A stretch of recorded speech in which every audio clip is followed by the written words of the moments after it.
Just remember that, lad. There's a small bit of a needle there. Now, come on, Mayo, you've got to get Andy Moran into the game. Listen back to Eden, and now they're really rolling. And I can tell you, that there won't be a cow milk in County Clare for at least a week. This is a day of many questions, and here are just a few that we will be trying to ask. How do you make a successful team? What is the most important value in a dressing room, and how do you separate out unsung heroes from bluffers? Why is Ray Dempsey no longer the Limerick manager, and have Tyrone figured out the template for how every other team in the country should now go about beating Kerry? My name is Paul Rouse, and I am joined by the former Mayo manager and footballer James Horan, by the former Donegal footballer and manager Jim McGuinness, and by Maurice Brosnan of the Irish Examiner.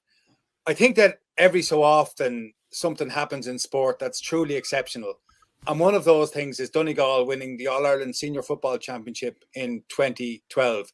It was exceptional in the fact that it happened at all, but also in the way that it happened. And it's one of those things that when you're on the outside, you're left wondering, how did they do that? And I suppose, Jim, I'll ask you the question, how did you do that? Well, I suppose, first of all, Paul, we're all in a wee bit of shock today with the news of Liam Kearns, and just from my own point of view, and I'm sure everybody else on the panel, to pass on our sincere sympathies to the Kearns families, and indeed the Offaly footballers, who I would imagine are in a very difficult space for the last number of days. So truly a huge shock to the system. When you see something like that, and a young man in his prime and training the team a couple of days previous, it's hard to take it in. So definitely from everybody here in Donegal, our sincere sympathies to the Kearns family. Yeah, and I know we want to again associate ourselves with that. We've recorded and put out a tribute to Liam Kearns on the podcast. But again, for Maurice and James and myself, exactly, we totally associate ourselves with those words. Thank you. Well, listen, it's a very easy question you've started off there, what, isn't it? Yes, yeah. How did you do it? But listen, everybody tries to climb that ladder whenever they get into football management.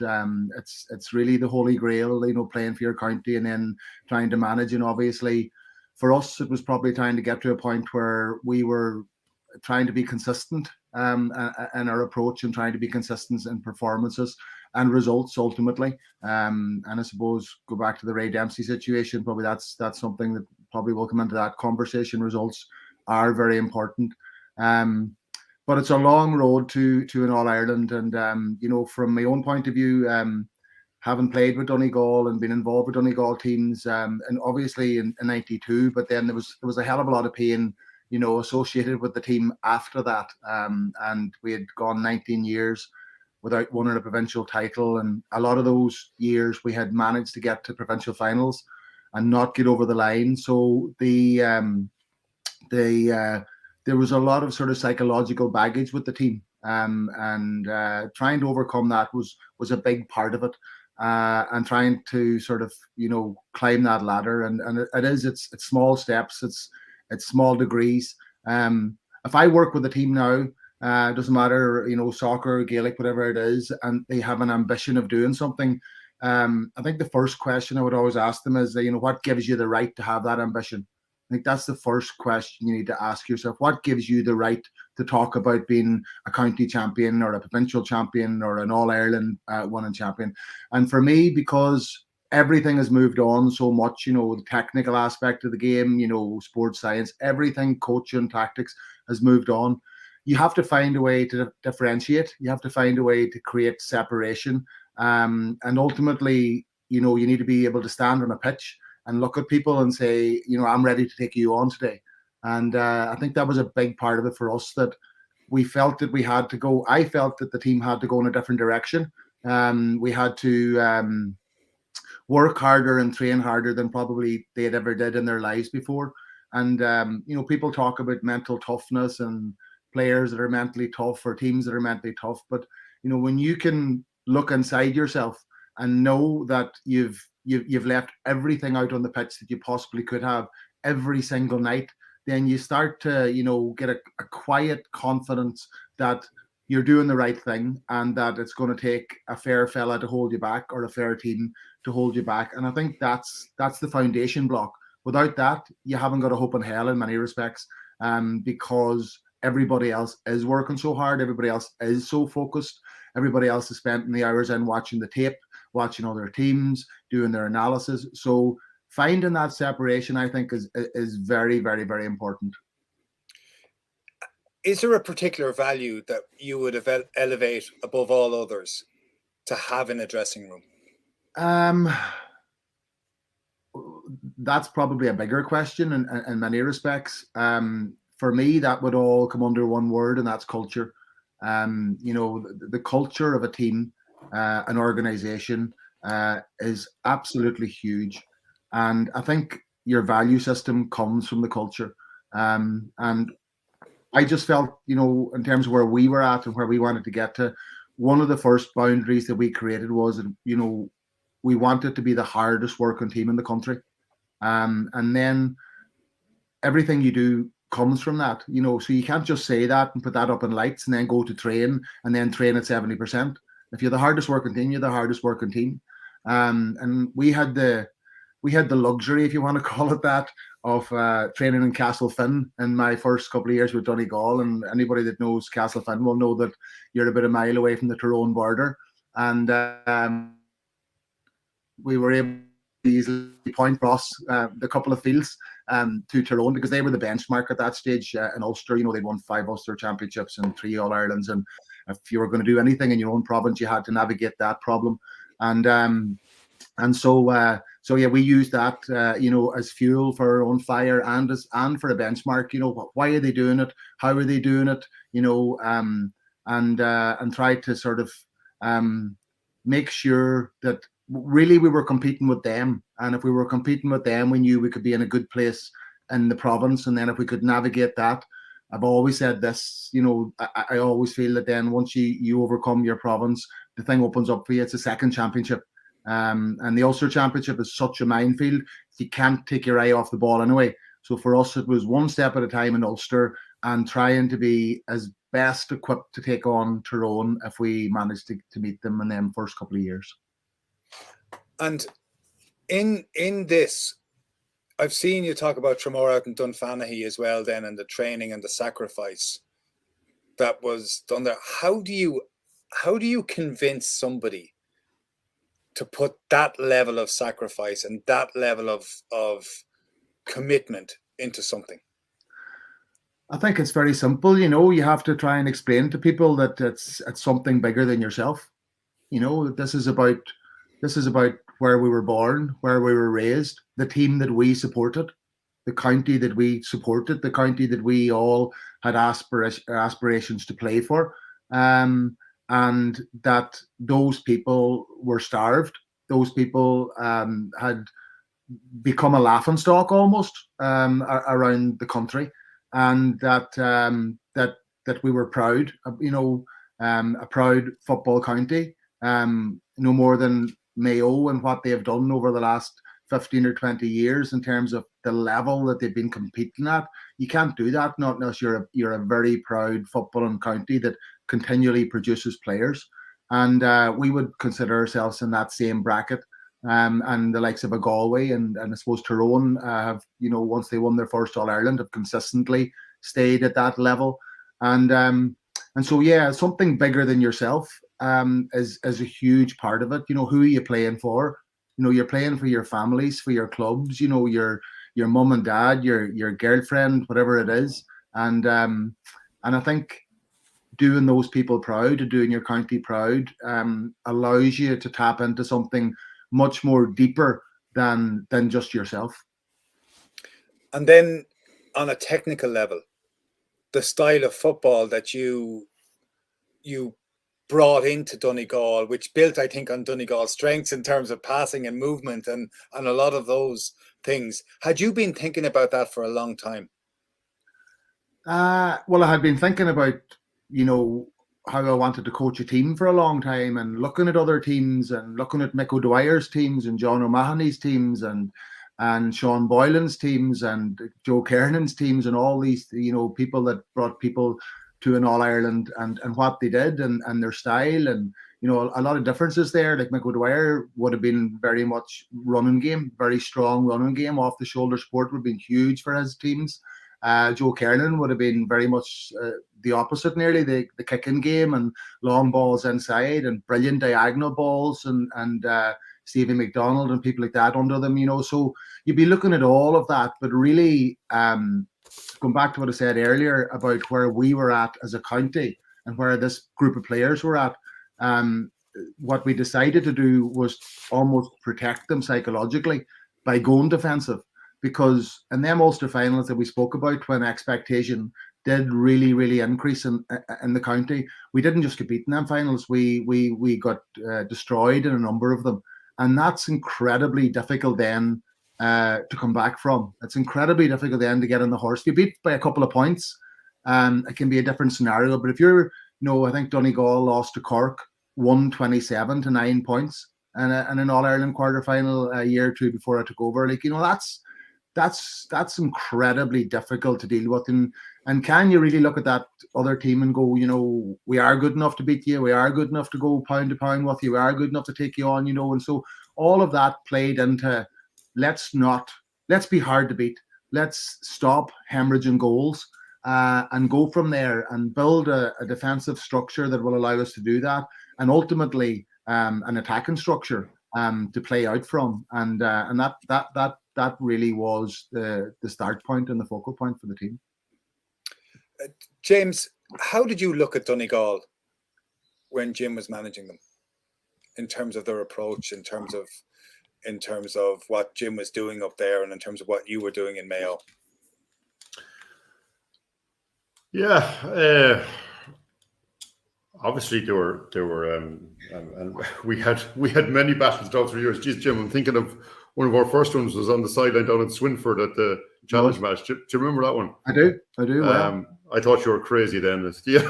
But it was a very interesting day. That was the first really encounter. What happened that day, James? It was a challenge match we had. I think you guys were down, Jim, for a few days. Or were you in Sligo or something? 2010, end of 2010, start of 2011. Yeah, 2011. Yes. So we just had a challenge, and it was let's just say it was very competitive. It was a very competitive game. I suppose there were two teams in similar positions in one way, you know, trying to develop, trying to maybe strengthen their identity, which is certainly what we were doing. And maybe to build on what Jim was saying, I suppose the way I'd summarize it is we were looking to, you know, get our identity, but, you know, through why we were doing this or why we were involved and why we wanted to play for Mayo. You know, we really did an awful lot of work on that. Again, back to you know, who we're doing it for, who's important, why is it important, and did a lot of work on that. And then the how and the what comes after that, which is probably more straightforward than in what you're doing. So that identity, that sense of who we were, and the approach we took was, you know, day by day, how can we make today the best day we can to develop and grow as footballers? How can we make it the best session? Is this going to be can we make this the best session in the country on this cold Tuesday night? You know, here us the 30 of us. That sort of sense of purpose, identity, who we are, and just within our control. So we did a lot of work on that, and look, we you know, built obviously through that, and then I suppose our shape as a team came from we had a specific skill set, I suppose, around our half-back midfield line, and we built our team and our approach through that. Is where we are. But look at what and look, I've had many chats with Jim on this down through the years. What they did in 2012 is phenomenal. Look, they bet us that day, and fair and square. They were ahead of us. What you know, people. Do you look back on that match and like, does it dog you a little bit? Does it annoy you a little bit when you think about that match? Look, every game you lose, it annoys you, yeah. But you move on very quickly. We'd no point resting on it. We needed to improve and grow and develop, and that's what we took the lessons from it, as we did. And I know I sickened journalists for 10 years saying the same thing, but that's exactly what it was. We took the learnings from it and moved on. But when I think of Donegal around then and what Jim did is people forget how well and how much Jim developed some of those players. They through the training, through the development, like their hand passing, their running was and I usually bring it back to the basics again. Their running was very strong, and they brought in different lines of running that were strong. But their hand passing and the basics execution, I thought, were far above anyone else around that time. So their hand pass was into the stride. It was in front. It gave the guy receiving the ball the best opportunity. All of those kind of things. The return rate from shots taken, all those little things. So people talk about the tactical setup, which was unique for sure. But a lot of the skills of the game that you need to build on a tactical setup were there in abundance, and some fabulous players. And you know, I thought that Jim through his time developed those very well. So that's what I take from that. Managers set up teams different ways, and that's absolutely up to them. You're going to have to Kerry, they change depending on the type of profile or type of player they have, or whoever. That is what it is. But for me, from a coaching sense and looking at teams and how they develop and grow is you know, the skill set and the decision making of players. That's what I find really fascinating. Yeah, I think that's a really, really good point about the hand passing. And is there any particular thing, Jim, that you did to improve the hand passing of your Donegal players?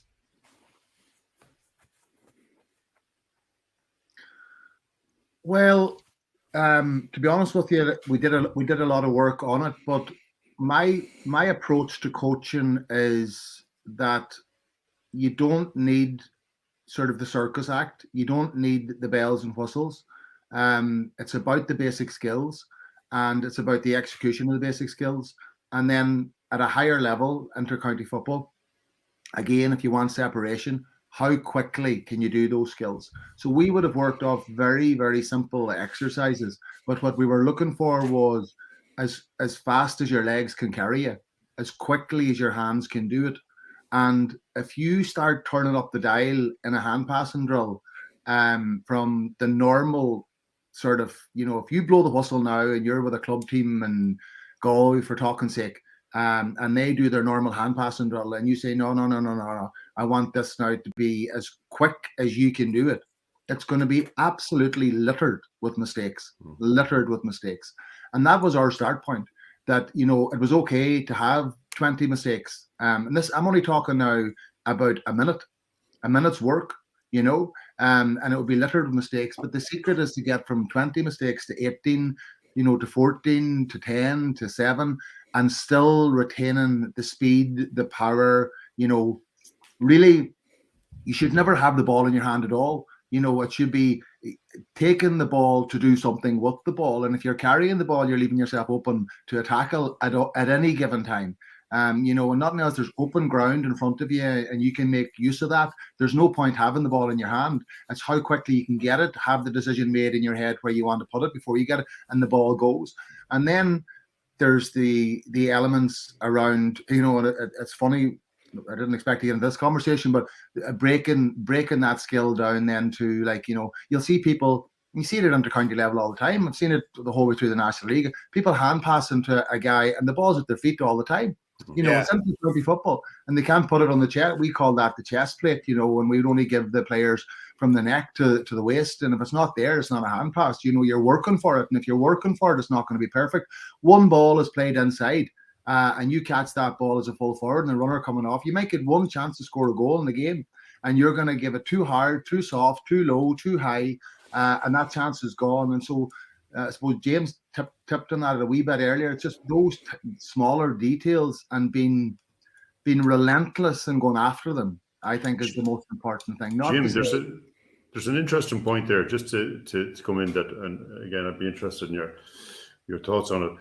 Like, if you go to watch a lot of coaching sessions now, it is cones everywhere. A lot of coaches have downloaded stuff off the internet, and there's complex, intricate drills that for me, in a lot of cases, miss the point.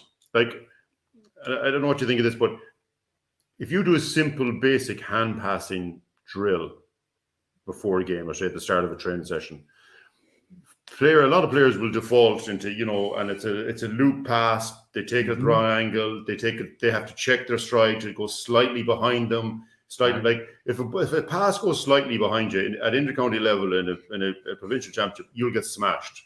Chance is gone. That 1 goal chance, 2 goal chance. So if you look at those, I'd say the majority of those drills are carried out incorrectly. The player isn't developing. They're not realizing how important it is that it's into their stride. It's in the sweet spot. That they're breaking through the tackle as opposed to having to stop and getting hit. So if you just do a simple hand pass and drill, but you then increase the pace of that, the players have to drop and do 20 or whatever if it's not in the sweet spot, or whatever it is, or they have to take it at the right angle. The whole drill typically goes to chaos before you start to, all right, let's get this element override that element. And you'd be amazed at football at the highest level how sometimes that is. I go back to, we mentioned Jim, but I go back to Dublin. I keep mentioning it. When they were at their absolute height, their hand passing was at a different level. So it was immaculate. If your hand passing isn't right, you're missing goal chances basically at the end. So I think sometimes I agree with Jim completely on that one. Sometimes the simpler it is, and you build it from there, the better. So if we break this down, sorry, Jim, off you. No, I was going to say, and you're also creating this positive reinforcement loop. We can do this. We can do this really well. We're really, really good at this. Is there anybody better? Because there's a simplicity there. And once the simplicity is there, you're working. Now, I'm saying there's a simplicity there. To get it right, as James speaking about there's probably 8 or 9 or 10 things that need to happen in order to get it right. And I think a lot of people will stand back and they'll blow the whistle. And then when it's not right, they'll go, geez, that's not great. But the reality is it's the 9 or 10 things that need to be nailed and the intensity that needs to be nailed, and then back at it and go it again. And players will always sort of return to the default button, which is at 70-75%. And so finding a way to open them up and to stretch them and to bring all these coaching points to bear, in a quick time frame between the minute or two, I think is incredibly important, Yeah, if we look at it, your commitment comes from doing it something that's greater than yourself. Your effort to get fit is fundamental. Your technical skills have to improve day after day, week after week, month after month, season after season. And then you have to separate out those who are truly committed from those who are possibly bluffing. How do you do that? I don't know about that, to be honest with you. You asked me a question earlier, and I didn't probably answer the question. And the question was, what word or one thing like? And I suppose, now that we're in the conversation, it's probably, from my own point of view anyway, and what we tried to do and where we tried to go with, was a purity. That there was a purity to what we were doing, in the sense that, like, once you've given everything, there's nothing left to give. And so if you can get to that place, then you're in a really good, and that's a very pure place, because you can get to that place and you can go into Croke Park against Dublin, as James spoke about there, Dublin in 13, 14, 15 and everything, and you can still come out second best. There's no shame in that, because every single thing you've done, you've taken the right road, you've decided to do it the right way, you've given it everything in your body, and you've just come out the wrong side of that result because you met an absolutely phenomenal team. And I think for a lot of sports team, and I'm putting all the sports into this, there's a bullshit production. And people are involved in teams, and people would maybe project that they're committed and that they're working hard and all, but there's a bullshit production going on behind it, and that is that everybody knows that in reality here, boys, there is actually 20%, 25% more in our locker if we really, really, really want to tap into that. And I think the coach's job is to tap into that, because I think once you start tapping into that and people start getting a sense of, Jesus, I'm almost been liberated here, because this is what I've been waiting for all my life. I've been part of this 70% brigade all of my life, and all of a sudden now this is a wee bit crazy. It's a wee bit mad, it's a wee bit off the cuff. How far can we take this? That's a whole different sense of emotions that you're tapping into there for a player. And I think when that box is opened, players become very engaged, and all of a sudden they're in a place where they maybe never thought that they were going to be. And again, there's no guarantees here. There's no, nobody's saying that you're guaranteed to achieve, but you're definitely putting yourself in a place that you're going to be competitive. That's for sure. You're going to be competitive, and you're opening up these questions maybe that haven't been opened up previously. Do you think some of the Donegal players thought you were mad? Well, I think definitely on the first day, because on the very first day, on the very first day, there was 33 of us. We were down in Dunfanaghy for training, and I went round the whole circle and I looked every one of them in the eye and I said, "We will be Ulster champions. We will be Ulster champions. We will be Ulster champions," 33 times. So I think by the time I got to the 33rd fella, that definitely there was a sense of that in the group, and that was before we'd done any work on the pitch. That was the very, very, very first thing we did in the very first training session. And between that and winning the provincial championship, I said it 3 times before every session. And so that part of it, I think, is very important. I always tell this story, we won the Ulster Championship and we were on the way home on the bus from Clonus, and I was sitting up the front of the bus and I was having what can only be described as one of the tastiest bottle of Heineken I've ever had in my life. And and Eamon McGee, I think he's at Eamon on there. How just you did, yeah.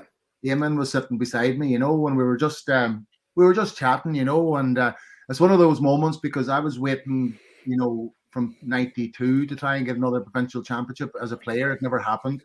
And it was one of those moments when we were just chatting and there was kind of a lull in the conversation, and I turned around to him and I said, "Jesus, hard to believe, isn't it?"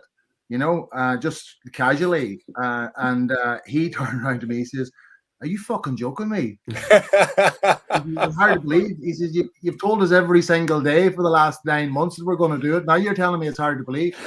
And that's the power. That's the power of messaging, and that's the power of suggestion, and that's the power of sending people in a certain direction and backing that up with behaviors and actions on the pitch. And that was a great moment for me to hear him say that, because I knew that they were in a different place. I want to talk about what's happening this year for a second. And Tyrone have beaten Kerry in the league last weekend before last, and beat them back to 21 in the semi-final. And so I'm fairly certain of one thing in this world, and that is, if you want something to be done badly, you should ask an academic. Because most academics that I know, I wouldn't put them in charge of a doll's house, and I include myself in that. The only people who can possibly compete in the incapacity to do things in this level, who I wouldn't put in charge of that, are journalists, which leaves me doubly in trouble here, because doing a bit of journalism and a bit of acting. So what we thought we would do, given knowing you were coming on, Jim and James were there, is we'd ask Maurice to break down why it is that Tyrone have beaten Kerry. And Maurice is fairly confident he has it figured out. Maurice, is that right? You have the template. This feels like Tom encouraging Jerry to lie down on the train tracks there for a quick rest. Yeah. So let's explain why Tyrone have beaten Kerry, and it comes down, Maurice, to what you're saying about stopping Kerry kicking the ball. Is that it? Do you have stats on that, on the manner, their success in stopping Kerry kicking the ball? Yeah, that's one kind of very basic element of what Tyrone do very well against Kerry. You mentioned 2021. I'd probably throw 2019 in there as well, even though Kerry won that game. But in 2021, you just look at Kerry's 4 main outlets that day, which were Thomas Sullivan, Stephen O'Brien, Gavin White and David Moran. Combined, they had 7 kick passes. I think that's the exact same number that Conor Myler had there. So now that does nothing in Gaelic football happens in isolation, Paul, as I'm sure the two lads will be able to tell you in a second. And how that happens and how you set up a team to do it are two very different things. So I'm as you mentioned there, I'm very well able to tell you how it happened, how you set up a team to do it, and if it'll happen again, it's probably more in the wheelhouse of the two lads. But fundamentally, yeah, that's it. Tyrone are very, very good at stopping Kerry kicking the ball. They do that mainly through kickouts, and that then leads to turnovers. And how do they do this? They do it in a way, first of all, by taking on the Kerry kickout, or not taking it on. Or what exactly do they do? So in 2021, Kerry had 100% on their own kickout. So they got every single kickout off. They got a target. Off their own kickout that day, they only scored 5 points. So you have to wonder, why is that happening? You go back to last weekend again, Kerry scored 5 points after their own kickout. They had 15 kickouts that they got off successfully. Only 8 of them ended in shots. And so and this goes back to what James has been fairly consistent on this podcast. If you are consistently kicking the ball short, over and over and over again, you have to work through every line of the opposition to get a shot off. So that's a lot of hard work. If you can't, at some point, get a long ball off, it means that you're fairly routinely running the ball, which Kerry did that weekend. So there's a 5-minute window. I'd encourage any coach who wants a better illustration of what James was talking about there, go back and watch just before half-time last weekend, where Michael McKernan is carrying the ball straight down the throats. Stefan Okumbar fouls him. A foul, that's really important in terms of getting a press on. So Tyrone kicked their free. Big press on. Kerry have to go long out the field. They lose that. Tyrone score again. What happens? The referee goes up and books. He shows David Clifford a yellow card. Another break and play. That means that you can organise a press again. Kerry go long again. That ends in Conor McQuinn scores a point. So from 3 points down before half time, they've been able to get a press on. They're now level going in after the break. When Canavan punches that ball over in the second half, again, there's this big long break and play. The subs coming on. The referee is talking to Paul Murphy. Big press on, Donnelly wins that ball, it goes up, McCurry kicks them into a lead, and they're never behind from there. So if you can't get it off long ever, it means that you're going short and you're running the ball. So when you look at Tyrone, and they've got 1-7 off their own kick out last Sunday versus Kerry with 5 points, it just means that Kerry find it a lot more difficult to get scores off. Now, there's other things that have to filter into that as well. Matchups. So matchups matter. Massively, yeah. And that is why... for all I would love to be able to market this as the blueprint to beating Kerry, but part of me does think Tyrone are... Have I oversold, Maurice? If I've oversold, I apologise, but you're doing on the matchups. See, Tyrone are uniquely well placed in their ability to counter this Kerry team. They were in 2019, which I'll come back to in a second.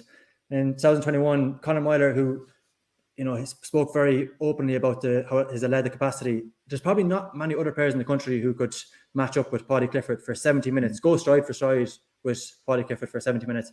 Ironically, the only other player who I saw do it in the last couple of years was Lee Keegan in the quarterfinal last year, and he's no longer around. But even players with incredible match from 50 minutes, and then they just tire.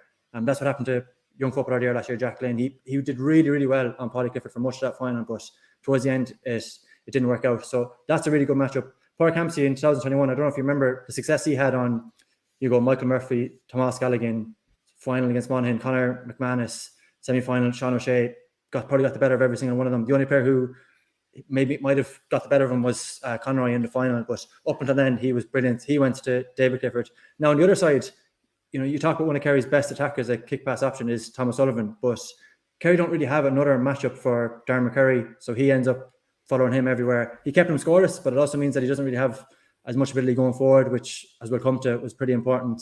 And then in midfield, they have two nearly traditional old-school guys who you can kick a ball out on top of them, they'll fight for everything.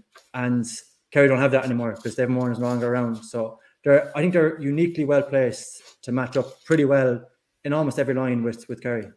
You stop them kicking, you match them up, and then you swarm them in turnovers. Yeah, and that's what I meant by nothing happens in isolation in Gaelic football, because you can't... If you're consistently going short, it means you're constantly running the ball, and that means you're running into contact against Tyrone. Now, for some teams are pretty good at running the ball. Kerry aren't one of them. So that, you go back to 2021, they had 30 turnovers in the attacking third, and that is just running into a team's throat who, you run into them, they make hay, absolutely swallow you whole there and rewind back out of that. Now, Kerry kind of learned from that. The All-Ireland final in last year, for example, they had only 7 turnovers in the attacking third, but go back to last weekend, that number nearly doubled. They're up at 13, and that is just, think back on that game, think of Stephen O'Burr carrying into contact, being swallowed up. David Clifford. Some of these are borderline, by the way. Some of them could nearly be a free in, but it just so happened that Tyrone got the rub of the green. So suddenly Kerry are getting nothing. They got, I think, off their long kick-out, they scored 2 points in total last weekend. So they end up having to run a lot of ball. They're getting absolutely nothing off Tyrone's kick-out because Morgan is so accurate. So they're reliant basically solely on turnovers. And that's what I mean. None of this stuff happens by itself. You know, what you do with your kick-out feeds into what you do with turnovers, feeds into how you attack. It also feeds into how you defend. So that's why I think Tyrone are kind of uniquely well-placed to set up as well as they did against Kerry. And the testament to that, by the way, Paul, if you go back to 2019, they're 3 points up. They're really, Kerry are in trouble that day. And what the Kerry do, they bring on Jack Sherwood and Tommy Walsh. Jack Sherwood is a really good kick passer. Tommy Walsh is a focal point inside. Tommy Walsh wins the ball, lays it off to Paul Ganey. They're 1 point down. A long kick out on top. Who breaks it? David Moran.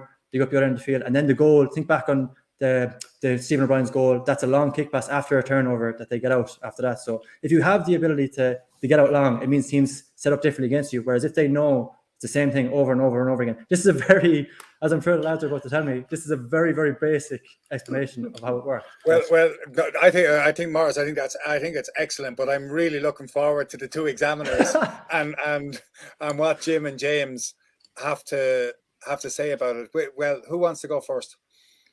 Maurice, have you ever been involved in a backroom team? Have you? No. Of any description? Oh, sorry. Yeah, I have. Yeah, but not at an intercounty level. Yeah. Your recall on games and incidents is really impressive. Be very useful to have in a support capacity for sure.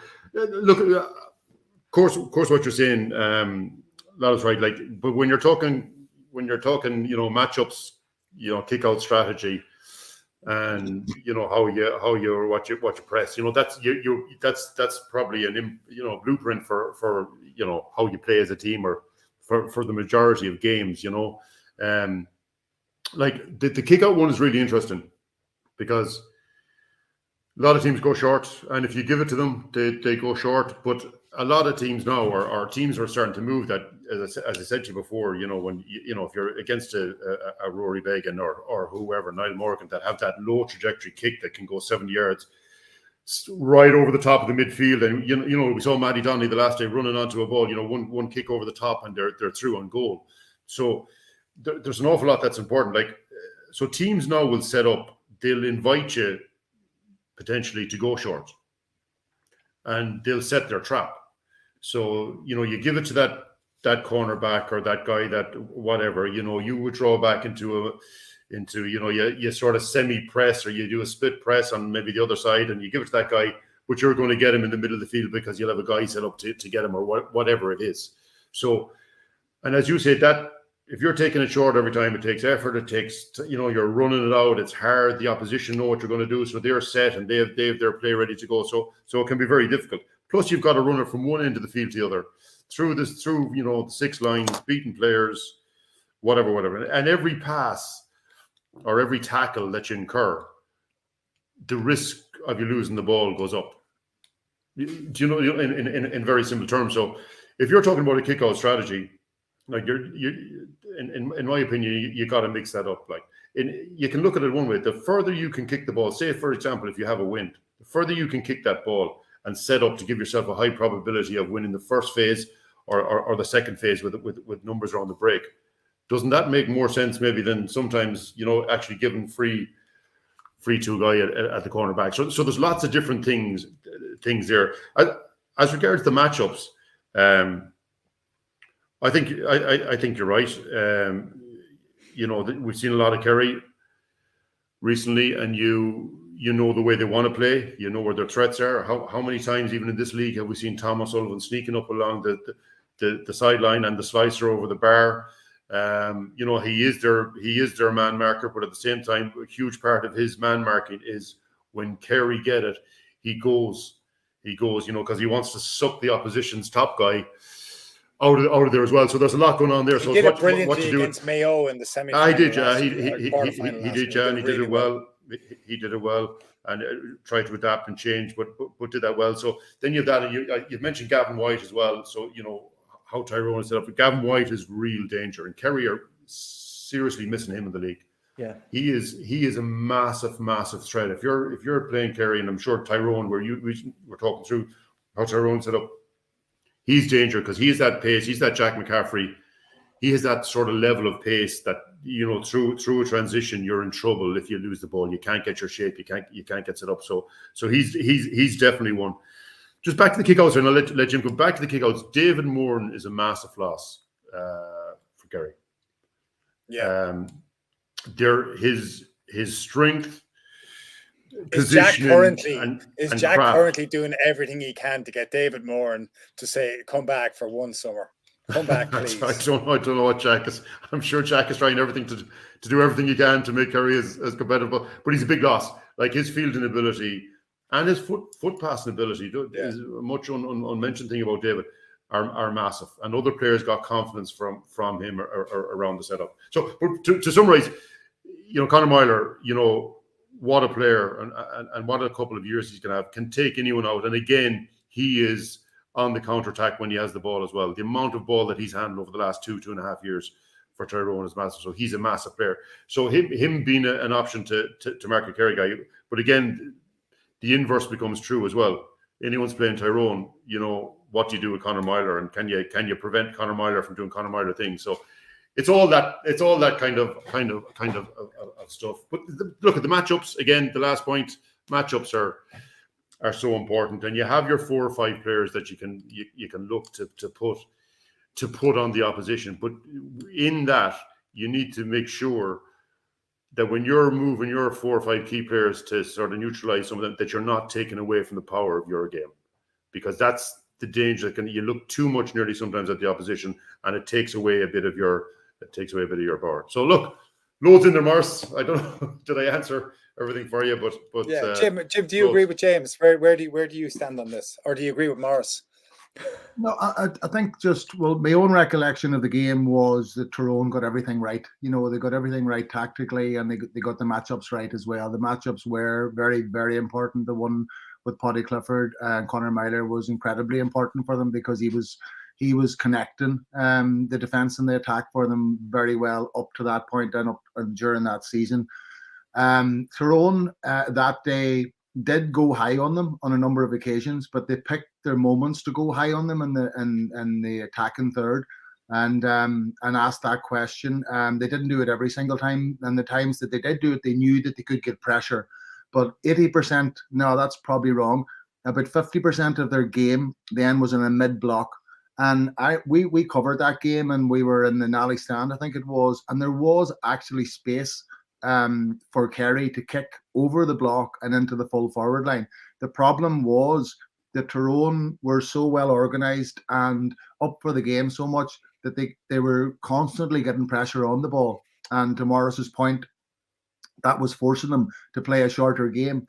And because of that, they couldn't lift their head quickly enough and find that pass in behind. But it was actually 3v3 in the full back line, and then the full forwards came back inside the middle block, and then the halfbacks pushed out, and you had a lot of bodies in that area, and they made it very, very difficult for them. And when Kerry did manage then to move forward as they were going to do, what Tyrone did brilliantly that day was they defended the D. They defended the D incredibly well, with a lot of intensity, but also with a lot of discipline.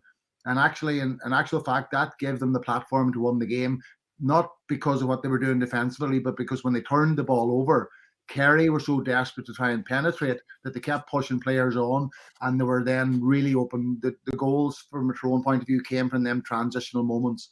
But to be honest with you, that for me wasn't the reason why Kerry lost the game. The reason why Kerry lost the game was because they had a very similar tactical approach to Tyrone, but the difference, and they were in a mid block for most of the game as well, and leaving full backs exposed, maybe with a +1. But the difference was Tyrone brought that intensity to defend in the D, whereas Kerry let players run off them, and big scores and big moments came from that. And that was the difference between 21 and 22. Like, even in that game, I remember, I think all 3 of the fullbacks scored for Tyrone coming from deep.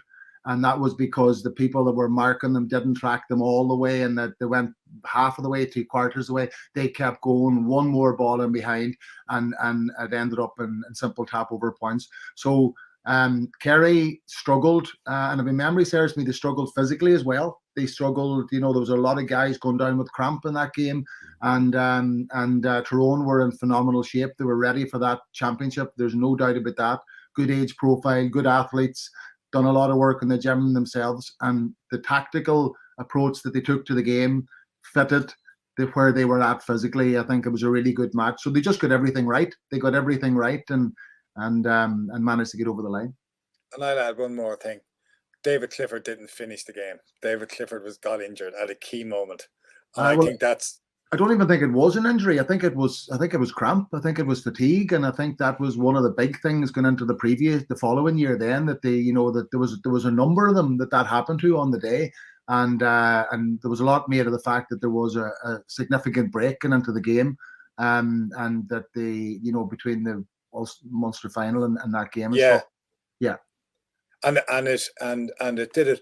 I want to move on again. Maurice, you broke the story last week about Ray Dempsey leaving the Limerick job. What is the story? I broke that with my colleague John Fogarty. There's a short-term answer to your question, Paul, and a kind of a longer answer. And there's probably the short-term issue and a long-term issue. And James has said kind of consistently in this podcast that we don't know what's going on in the camp, and it's probably not fair to talk overly about that. So if we stick to the facts for a second, Ray Dempsey was confirmed as Limerick manager in October of last year. Crucially, to my mind anyway, he was confirmed without a backroom team, which is a very difficult thing, because then it's over a month later when that's finally confirmed. So you spend the start of your regime trying to put that together. And maybe the lads can speak about this better, but it just strikes me that you're already on the back foot if you're announced kind of late. And I know you're not allowed to train, but given the amount of work that goes into being an inter-county manager, I think it must be very difficult to start at step one, be on that back foot, put together a coaching ticket, and then try and get up and running in November. And then obviously the league hasn't gone as well as it's been kind of disastrous for Limerick. So it's my understanding after the Cork game, players kind of met that week and discussed where they're at and where they want to go.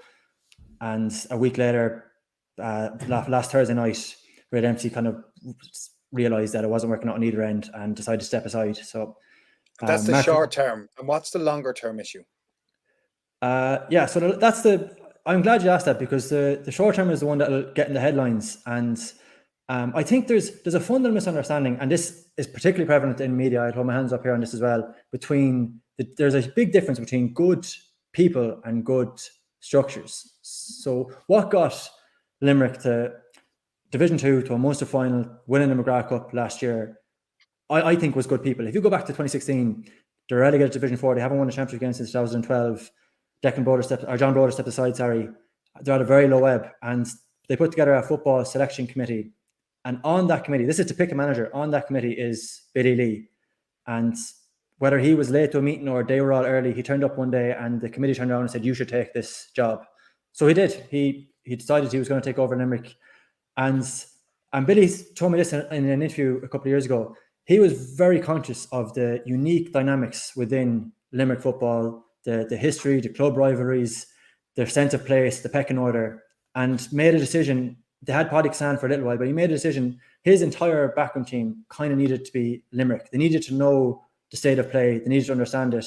So for the last 3 years of his regime, it was an entire Limerick backroom team, 100% from coaches all the way down to your support staff.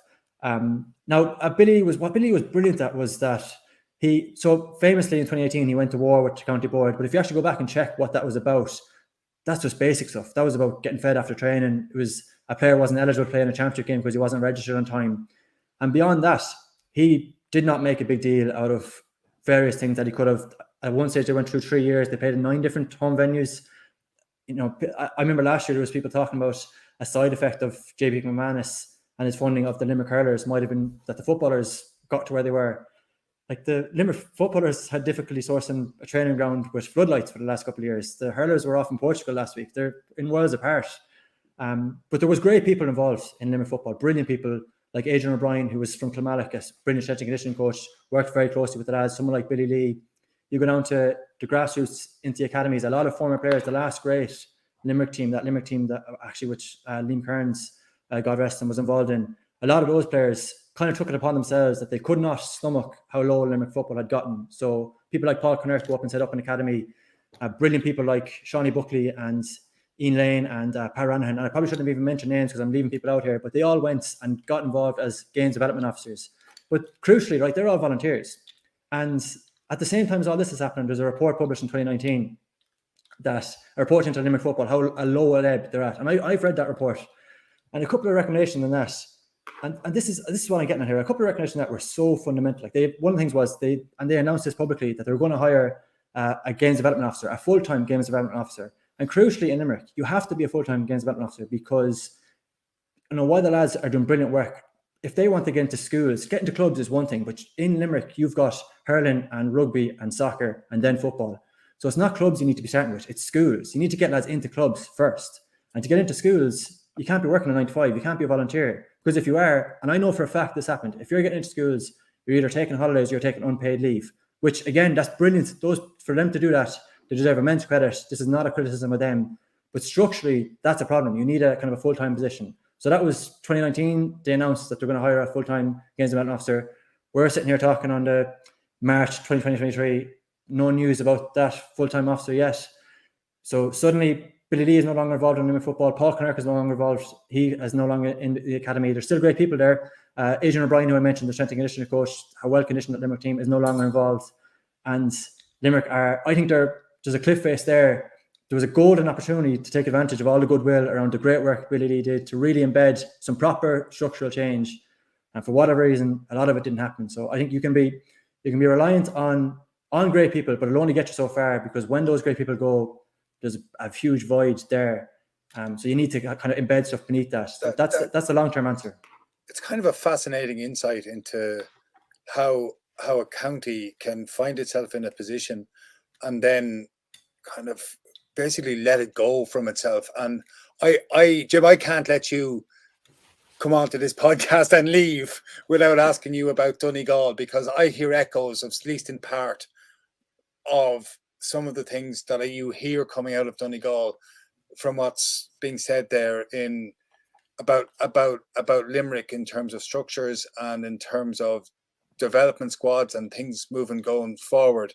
Now, I cannot understand, from listening to you the way you've spoken on this podcast, I cannot understand how you cannot be in a Donegal dressing room.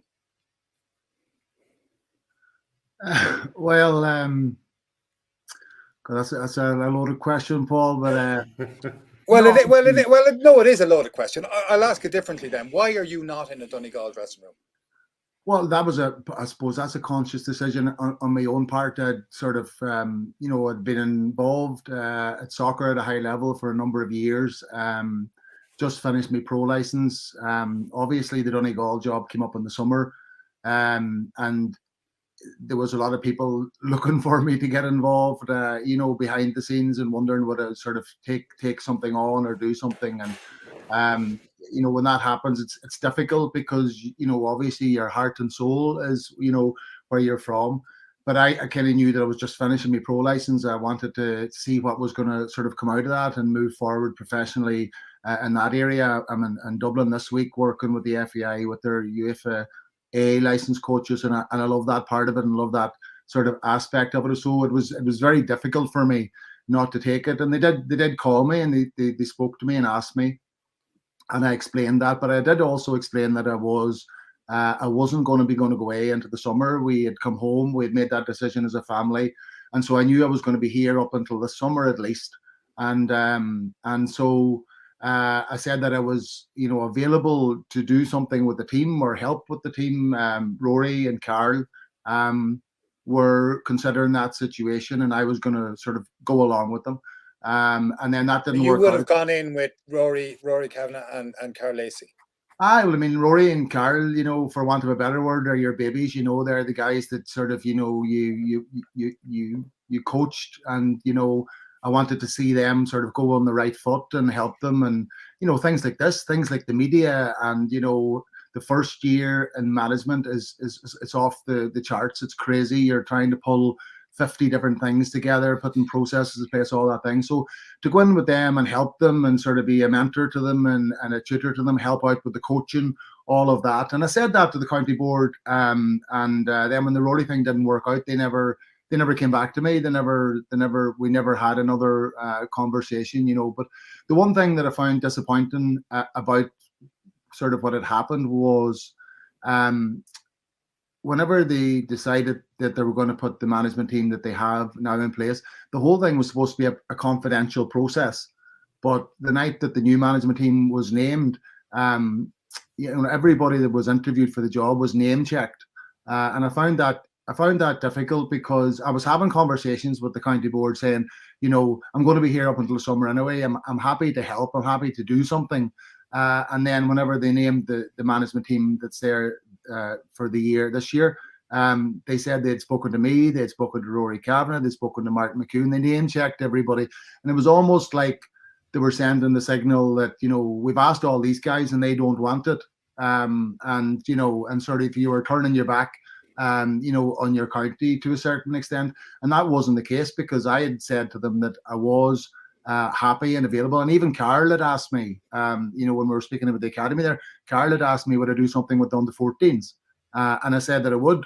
I said that I would help them out with the under-14s, and Michael was going to get involved with the team as well, Michael Murphy and stuff. So that was disappointing, that sort of on the back of having conversations around willing to help and trying to help, that the door was closed in many respects on me. And then sort of the word was filtered out at the county board meeting that all these people had been spoken to, but I didn't feel that was a true reflection sort of what had actually happened behind the scenes, if that makes sense. So it's a difficult one, and I only wanted to get involved because I knew that I was going to be around. I was doing similar types of things with a team in Louth, and you've Martin in Louth, and I've done a bit with my own club last year. And so, it was that type of a scenario, and just being available and willing to help out at a certain level, but at the moment, the whole thing's very, very fractured, because ironically, whenever they called me and they asked me about doing the job, and I said that I couldn't for those reasons, and, professionally trying to stay focused on the soccer for now, I had asked about Carl Lacey, in relation to the job, and the message that I got at that stage was that he was doing such a brilliant job in the academy that they didn't want to interfere with that. So and that is the God's honest truth. That was what I was told. So yeah, it's difficult, and now you have a situation where, my own fella, he was at under-14 trials before Christmas. They done 3 or 4 Saturdays in October, one into November, and they were supposed to be back. They haven't been back since, and we're in the middle of March now, and the under-16s are a month away or 6 weeks away, something to that effect, from the Buncrana Cup, and they haven't done anything. So there's going to be a lost year, I feel, for the underage players in the county, and that's devastating, particularly for parents, that have children involved. That is devastating, So the coaches have gone out in support of Carl, and I'm not sure if they're going back, to be honest with you, and I live in Donegal, and when you live in a county, you hear everything that's on the street. When I'm sure outside the county, people will hear things as well, and they'll hear, whispers. You mentioned that at the start of this, but there is a lot of things being said, and there's a lot of bad things being said, and I just don't think there's a place for that, to be honest with you, particularly for a guy who has given so much to Donegal. He's our most decorated player. He's our most decorated player in our history. Carl Lacey is. Yes, yeah. In terms of Ulster Championships, All-Ireland, I think he's 4 All-Stars. He's a very, very decorated player, and so it's really disappointing the way the thing has sort of panned out and transpired. And taking myself out of it, I was only trying to sort of help out and add a bit of value to because I knew I was going to be around. But the bigger picture is much more important and much more serious, and that is we need to get our children back on the pitch again. We need to get our teams moving forward. They're missing out on so much at the moment, and at the moment it's really at an impasse, and I really don't know where it's going to go over the next number of weeks. So there's what's happened and there's where it might go, but there's also why it has happened. Like, why is Carl Lacey not in charge of what he was in charge of? Why are you not? Like, do you think it's to do with personalities? Is it to do with structures? It's very hard to understand from the outside.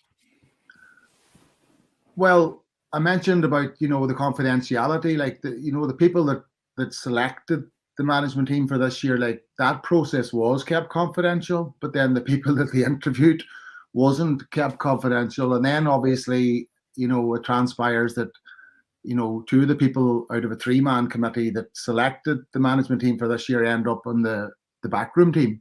So there's probably a governance issue there that needs to be looked at for future reference anyway. And I do believe you're always better with 5 people on a panel when you're picking somebody anyway. 3 is a small number, because if you have somebody that's got a really strong opinion, you only need one other person, to be. You're going to sway one, yeah. You want to sway one person then. And I think you're going to have better dialogue and better debate. So yeah, like, I mean, it's just one of these situations that has popped up. Nobody has the answer to that question you asked. And would you like to be in a Donegal dressing room? Listen, as I said earlier, like, I couldn't commit to being the manager of Donegal, but I was happy to help out and do my bit in the same way.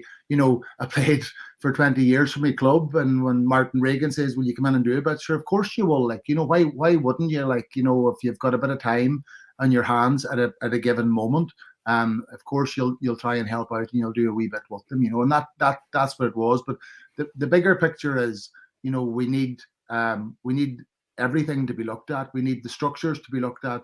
We need to understand what has happened, and we need ultimately the kids back on the field. That's the most important thing of all, because they might end up not having a season at all. It's looking that way at the moment, to be honest with you. That's hard to believe, but it's looking that way at the moment. James, I'm caught for time at the moment. Sorry, could you repeat that, Paul? Are you caught for time, James? Are we okay? No, Firehead, go on. I'll make it up. It's fine. Do you have a view from across the border into Donegal on what you've heard? Look, we've often talked about this. Because I've been in so many dressing rooms and so many setups and had so many rows with county boards and structures and frustration. I'd be very reluctant to say anything unless you're there or but going on what Jim is saying and looking faced Carl many times, guys of huge integrity we're talking about here. So what, when they're saying what they're saying, I'd absolutely take that. Look, there's a lot of county boards and there's a lot of structures that are off. In my opinion, and I'm speaking from a Mayo point of view, we have good players on the field, but the structures still aren't what they should be. When the development squads and inter-county is the showpiece, is the final team is the showpiece, and what sort of brings in a revenue or brings in a profile, and gets younger players wanting to play, etc., etc. So that cycle has to happen and is key. If you're underage structures, and again, I mentioned earlier on, I pull my hair out of some of the coaching that I see. Not that I'm the best coach in the world, but at some of this coaching and what happens and the communication around coaching to young kids, I find it incredible at times. So if that's not right, and the setup for the kids for the future isn't right, for whatever reason, sometimes it's egos. Sometimes the wrong people are just in the job. Whatever, there's been something that's happened that there's people pulling against each other. If that's not right, your under 14, your academies, if they're not getting the level of support that they need, you'll fall behind. And eventually the risk with this is that Donegal, and maybe it's even happening already, will fall from where they are. Their position in Gaelic football will fall. If it's that wrong at that level, it's only a matter of time before Donegal will drop down the rankings, and we don't want to see that. They're a huge footballing county, and we want them up there. So there's no winners in a situation like this, and just hopefully, I think Jim summed it up there. Getting players young guys enjoying their football, looking at their idols playing well for Donegal. That's what needs to happen.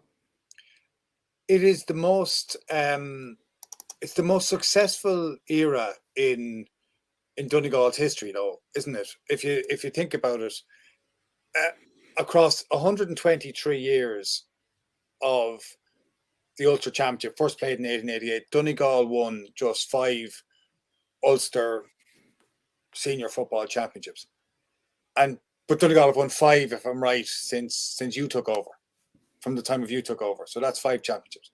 So, and an All-Ireland to put in there. And I speak as this, by the way, from a county who squandered a legacy of 4 All-Ireland Senior Hurling Championships, 3 All-Ireland Senior Football Championships. So that you can very easily end up in the 3rd tier of hurling and the 4th tier of football if you blow it. If you blow this from All-Ireland from All-Ireland levels. And that feels like what's happening in Donegal, Jim. Yeah, well, I think the most important, I think James hit the nail on the head there with the kids. Like, kids go to games and, let's say Michael Murphy's in Clonus and he's lifting the Anglo-Celt Cup, and you've got sort of 40,000 people at the game and half of them are from Donegal. You can be very sure that there's a cohort of kids there at that game that will look at that and see that and go, that's what I want to do. That's who I want to be there.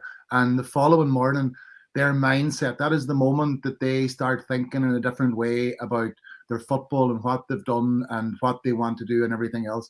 And so it's so important that you can keep on sort of feeding that sort of that aspiration that's inside every child. It's so important that they have those role models and those big days and those sort of benchmark moments where that penny can drop for them. And I think that's probably, people talk a lot about Kerry and, how do they keep coming back again and again, but there's never really that huge period where children don't get to see their heroes delivering on the big stage and what that cultivates. And that has been proven in other sports as well. It's been proven with golf in Asia and boxing and all the, that part of it. That's very, very real.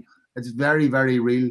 And there was actually a picture, I think it might have been, was it Anthony Malloy or Brendan DeBenny? It was one of those players anyway that was playing, and Michael Murphy was only a child and he was looking up into his eyes, and it's just one of those moments you can see, you can see where this is going type of thing, and that's incredibly important for every county in the country, and it's just as equally important in Leitrim and Donegal as it is in Dublin, Mayo. It's so important that, and at the moment, we're struggling with that, and the next generation are not being exposed to inter-county training. That could be very detrimental, and that's the part I would like to see sorted out really, really fast. I think you hit the nail on the head there as well. That's how tradition works by setting expectations and a pathway that you can see to success. I'd like to say a huge thanks to you, Jim, for joining us today on the podcast, to James Horan as well, and James and Maurice, thank you very much. Thanks to Larry Ryan for running the podcast, to Raf Rocca, and to Jack Neville, to Tony Lean, and to everyone at Examiner Sport. A huge thanks to AllIreland for their support as well. Bimich Harnash Kalua.